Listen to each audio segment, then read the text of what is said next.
The Apollo 3500 GT is a sports car with Southern flair.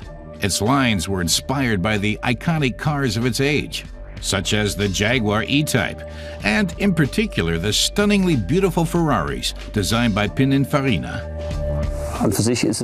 This enthusiast says the Apollo is a kind of American Ferrari and very rare.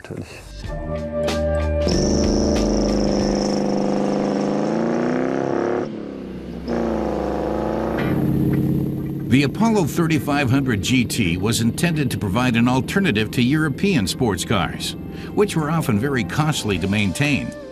This American Ferrari was also powered by an American engine, a V8. Its 3.5 liters of cubic capacity produced a sporty sound and more than enough propulsion for the lightweight Apollo, which weighed just 1,000 kilos. In fourth gear, the 200 horsepower GT could hit a top speed of 210 kilometers an hour, a pretty respectable pace back in the early 1960s. Andreas Graf says the goal was to create America's answer to the Ferrari using American technology and an Italian body. For the engine, they chose a newly developed V8 from GM's Buick Motor Division. The 3.5 liter all-aluminum engine was very light, perfect for a sports car. This engine went on to enjoy great success as the Rover V8 in various models, including the Range Rover, the Morgan Plus 8, and the TVR 350i.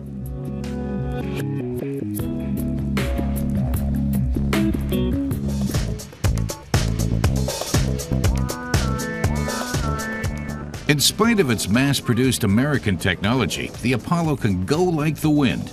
The engine sits far behind the rear axle and ensures even weight distribution. No front-heavy American cruiser, the Apollo is an agile and speedy Gran Turismo that's fun to drive.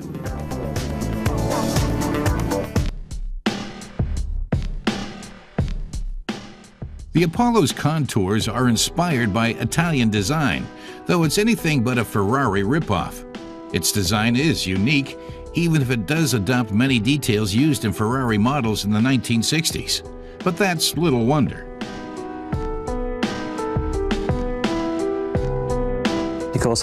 Andreas Graf explains that the body was made in Italy and the designer was Italian. Franco Scaglione had worked for Ferrari and Bertoni before. The car bodies were shipped to the U.S., but the cost got way out of hand. So just 70-odd Apollos were produced over the course of 6 years. 40 are thought to be still in existence today.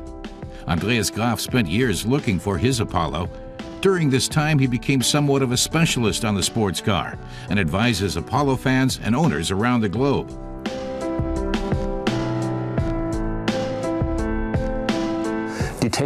Graf says the car's technology is affordable. He says all the parts are available as long as you know what car they came from. He says that the tough but special thing is the body, which was handmade by Intermeccanica. The first 2 cars were made of aluminum, but then they realized that cost too much. After that, the cars were made from steel with aluminum hoods, trunk lids, and doors. He says it's an American Ferrari and very rare. An für sich ist es ein amerikanischer Ferrari in irgendeiner Form und extrem selten natürlich.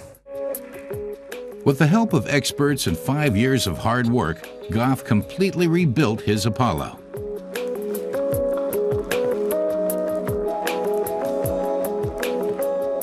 He now owns a second Apollo, a 5000 GT, with the larger engine that was installed later. It's another restoration project. Finding the right internal parts hasn't been a problem, but replacing missing or damaged parts to the bodywork is far from easy. Handwork and improvisation are the order of the day.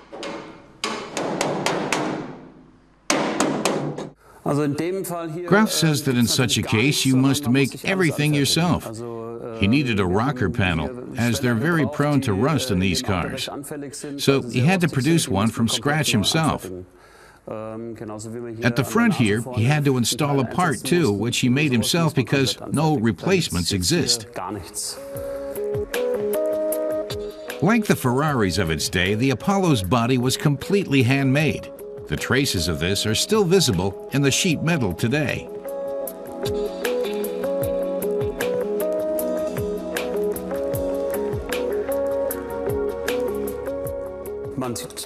Graf says you can still see the hammer blows on the bodywork, and that even when you're restoring it, you can't be too exacting. You can really see the difference compared with factory-produced or machine-made bodies, but he says that's how things were at that time. He points out a spot where you can see how the parts were put together and notes this is a thing of the past. Das hat man halt heute nicht mehr in der Art und Weise.